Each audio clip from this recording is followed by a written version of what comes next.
नमस्कार दोस्तों, आप सभी का मेरे YouTube channel miss perfect blog पर हार्दिक स्वागत है। आज हम बात करने जा रहे हैं दक्षिण भारत में स्थित श्रीकालहस्ती मंदिर के बारे में। यह मंदिर आंध्र प्रदेश राज्य के कालहस्ती शहर में स्थित है। यह दक्षिण भारत के सबसे प्रसिद्ध शिव मंदिरों में से एक है। कहा जाता है कि यह वह स्थान है जहां कणप्पा शिवलिंग से बहते रक्त को ढकने के लिए अपनी दोनों आँखों को दान कर दिया। तिरुपति से 36 किलोमीटर की दूरी पर श्रीकालहस्ती मंदिर अपने वायुलिंग के लिए प्रसिद्ध है, जो पंचभूत स्थलों में से एक है, जो हवा का एक प्रतिनिधित्व करता है।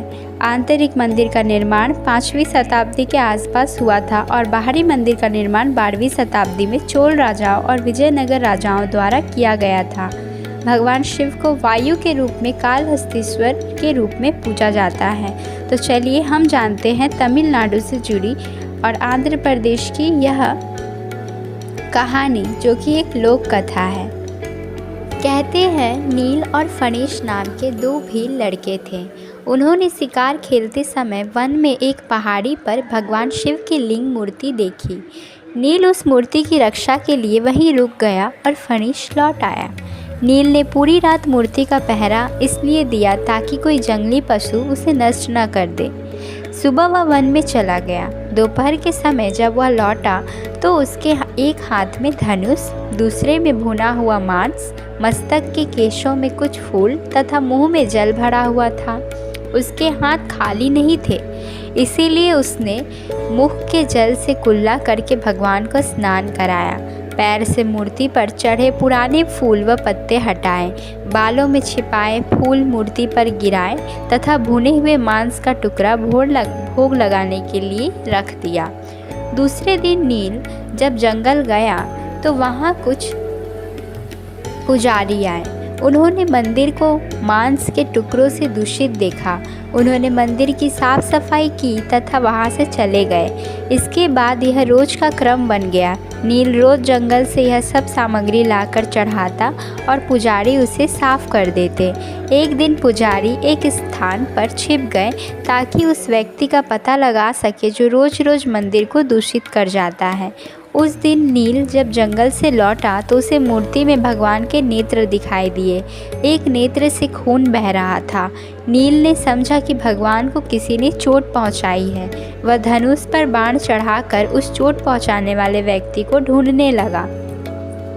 जब उसे कोई नहीं मिला तो वह कई प्रकार की जड़ी बूटियां ले आया तथा वह भगवान की आँख का उपचार करने लगा, परंतु रक्तधारा बंद न हुई। तभी उसे अपने बुजुर्गों की एक बात याद आई।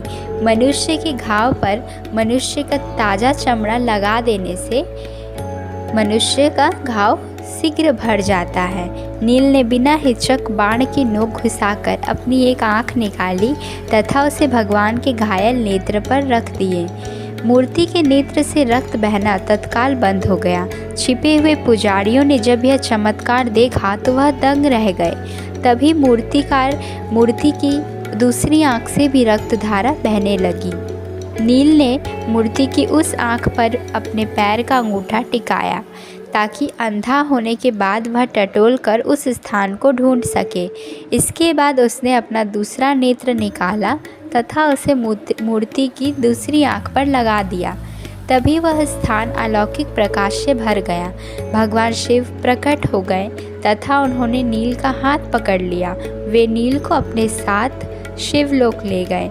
नील का नाम उसी समय से कणप्पा, तमिल में कर्ण नेत्र को कहते हैं, पड़ गया।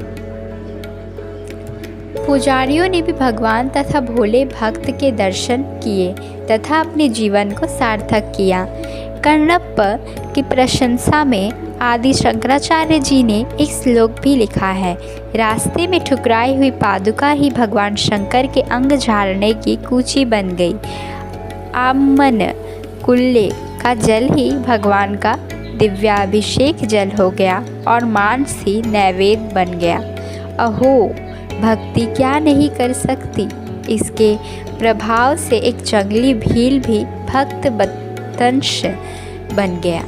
मंदिर में मुख्य स्थान पर भगवान शिव की लिंग रूप मूर्ति है।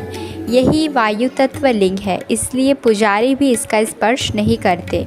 मूर्ति के पास स्वर्ण पट स्थापित है, उसी पर माला इत्यादि चढ़ाकर पूजा की जाती है। इस मूर्ति में मकड़ी, हाथी तथा सर्प के दांतों के चिन्ह स्पष्ट दिखाई देते हैं। कहा जाता है कि सबसे पहले मकड़ी, हाथी तथा सर्प ने भगवान शिव की आराधना की थी। उनके ही नाम पर ही श्रीकालहस्तीश्वर नाम पड़ा। तो दोस्तों, आपने ये सब जाना, इस मंदिर को क्यों कालहस्तीश्वर नाम पड़ा है ये भी जानते हैं। श्री का मतलब है मकड़ी, काल का अर्थ सर्प तथा हस्ती का अर्थ हाथी है। तो दोस्तों, अगर आपको हमारी कालहस्तीश्वर टेम्पल की कहानी अच्छी लगी हो और इससे जुड़ी जानकारियाँ अच्छी लगी हो तो प्लीज़ हमें एक लाइक कीजिए और चैनल को सब्सक्राइब कीजिए। धन्यवाद।